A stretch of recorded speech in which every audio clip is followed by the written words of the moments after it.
Championne du Sénégal à 4 reprises, Dieynaba Diallo est une jeune boxeuse sénégalaise d'origine guinéenne. Surnommée la lionne de sa génération,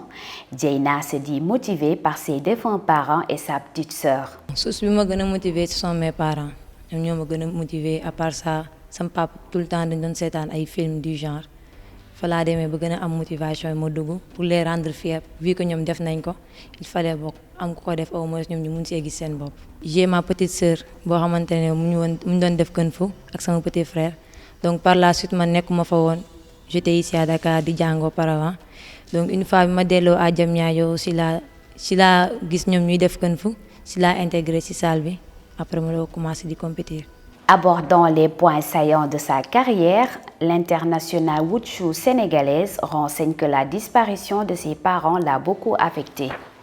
Mais cela ne l'empêche pas d'écouter les conseils de son grand frère et de son coach qui joue le rôle de père à la fois. Lors des championnats d'Afrique, d'habitude dama amoon di gis sama papa di gis sama rakk par exemple su may compétir mais à ce jour-là gisuma sama papa gisuma sama rakk donc loolu daf ma marqué lu bëri parce que tout le temps sama papa dama doon def ni maanaam awma droit de wàccee sama bët sama kaw adversaire tout le temps mes yeux doivent être fixés sama adversaire loolu ça m'a beaucoup marqué. Mon grand frère tout le temps da ciy bàyyi xel sama frère ci ki ma topp tout le temps da ciy bàyyi xel saa yi ma war a dem commission damay n'oublie jamais ce que papa te disait donc loolu tout le temps à chaque fois ma koy dégg du ma def dara damay compétir normal. Abdallah Badji ndax su ma tollee fii tey moom la ndax bi may nekk xale depuis âge de 16 ans ba léegi moo ma yor donc jàpp naa su ma nekkee ci kung fu ba tey ma avancé dem di def boxe par exemple def boxe arabe mën naa wax ni moom la parce que il m'a beaucoup aidé à travailler. Ayant des rêves comme tout un chacun, Dieynaba prie d'être la championne du monde en wushu et de construire une fondation en art martial pour les femmes. Jamono ji sama rêve lenn la nekk championne du monde en wushu kung fu championne olympique en kung fu aussi tout en même temps nekk championne olympique en boxe et championne mondiale aussi en boxe. Une fois réussi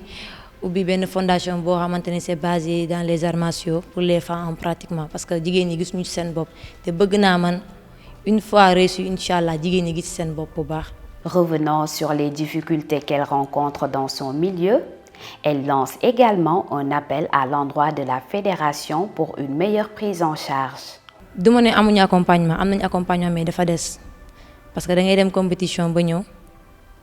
am ay prime mais même sa prime sa pour nga jot ko problème la. D'ailleurs bi ma demee championnat d'Afrique en 2019 ba léegi bu ñu ñibbisee ba léegi man ak samay morom ñun ñëpp képp ci mënti dem ba léegi jotuñu suñu prime. Et c'était des fois nga dem compétition tu as des blessures en retour au lieu que la fédération ñi def ci lu ñu war non mais coach yi ñooy rey seen bopp pour faj la ba nga nekkaat au top nga mën a liggéeyaat. Célibataire et sans enfant, la médaille d'or pense également au mariage et fonder une famille. Dafa am fi ma teg sama bët am fu ma bëgg a yegg donc soo nekkee ci carrière sportive comme ñun jigéen carrière sportive jigéen dafa gàtt donc minimum soo concentré wu rek après mooy loolu. maa ngi xalaat am borom kër am ay doom waaw après yàlla baax la des moom yàlla baax na ñu gérer foyer bi normal. Sans manquer de faire un plaidoyer auprès des parents pour qu'ils laissent leurs enfants à pratiquer les arts martiaux. Parents yi nañ bàyyi seen doom yi ñu dem def arts martiaux surtout les femmes parce que tey da ngay génn am fi ngay dem par exemple nga gis góor par exemple ay waxambaay yoo xamante ni nangu sa saak doo mun a défendre sa bopp en tant que jigéen parce que jàngoo loo xamante ne ni mën na la défendre. Malgré toutes ces difficultés rencontrées, la vainqueur de la Ligue de Dakar se dit prête à accueillir le titre de championne en boxe au niveau international.